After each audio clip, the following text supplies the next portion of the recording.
ఇవాళ గల్లీలో ఉన్న కాంగ్రెస్ కార్యకర్త ఎవరైతే ఇంటింటికి తిరిగి ఓట్లు అడిగిండో వాడు మాట్లాడతలేడు. పోనీ ఢిల్లీ నుంచి వచ్చినోడు ఏమైనా పత్తా ఉన్నాడా అంటే వాడు మళ్ళా గల్లనే పడతలేడు. ఢిల్లీకి వెళ్ళి వచ్చినోడు ఏమయ్యా రాహుల్ గాంధీ, నిన్ను అడుగుతా ఉన్నా, ఎక్కడ సచ్చింది నువ్వు చేసిన డిక్లరేషన్? ఎక్కడ సచ్చింది అని అడుగుతున్నా. నువ్వెక్కడ చచ్చినావు రాహుల్ గాంధీ? నువ్వు నిలబెట్టిన ముఖ్యమంత్రి, నువ్వు ఇక్కడ మాకు అప్పజెప్పిపోయిన ముఖ్యమంత్రి ఏ గాడిది పనులు తోముతున్నాడో అని అడుగుతున్నా నేను. ఎక్కడున్నాడు? రైతులు కల్లాల కాడ అవస్థల్లో ఉంటే ఇలా మక్కలు నిన్న తిరిగిన నేను జనగామల యశ్వంతాపూర్ పోయినా, పర్కాల్లో ఊకలు పోయినా, నర్సంపేట మార్కెట్ యార్డుకు పోయినా రైతులు కళ్ళకెళ్ళి రక్తం గారే పరిస్థితున్నది. అందుకే అంటున్నా నేను బాధతోని, ఎక్కడ చచ్చిండు రాహుల్ గాంధీ? అరే కిరాక్ రావు, ఎన్టీ రామారావు గారు పేరు పెట్టుకుని ఆయన పేరుకి నువ్వు భ్రష్ట పట్టిస్తున్నావు. అసలు ఏం మాటలు మాట్లాడుతున్నారా? నీకు పిల్లలు లేరురా?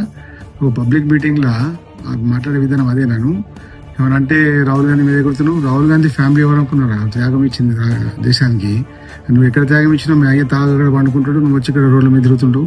మీ అయ్యో తాగుబోతు, నువ్వు తిరుగుబోతువి.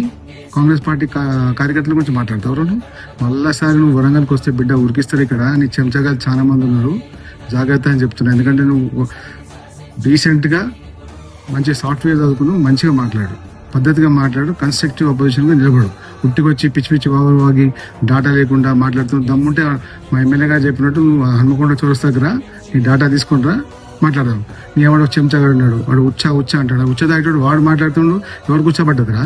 మీ కూర్చోబడి ఎక్కడ గ్రౌండ్ లేక చిన్న గ్రౌండ్ మీ సొంత జాగాలో మీటింగ్ పెట్టుకొని మీ కార్యకర్తలను పట్టుకొచ్చుకొని రైతులను మాట్లాడుతున్నది కిరాకరావు. మీ అయ్యేమో తాగుబోతూ, నువ్వేమో తిరుగుబోతూ. మీరు రాష్ట్రాన్ని వెళ్తారు, మీరు మీ సిస్టర్ ఏమో లిక్కర్ పోతూ. అందరు కలిసి తెలంగాణ మొత్తం లూట్ చేసుకొని 10 ఏళ్ళు మొత్తం నాశనం చేసి ఇప్పుడు మాట్లాడుతారు. ఖబర్దార్ చెప్తున్నా, జిల్లా అధ్యక్షులుగా చెప్తున్నా, మళ్ళాసారి కనుక నువ్వు హన్మకొండకు వస్తే ఎట్లా వస్తావు అది కూడా చూస్తాం.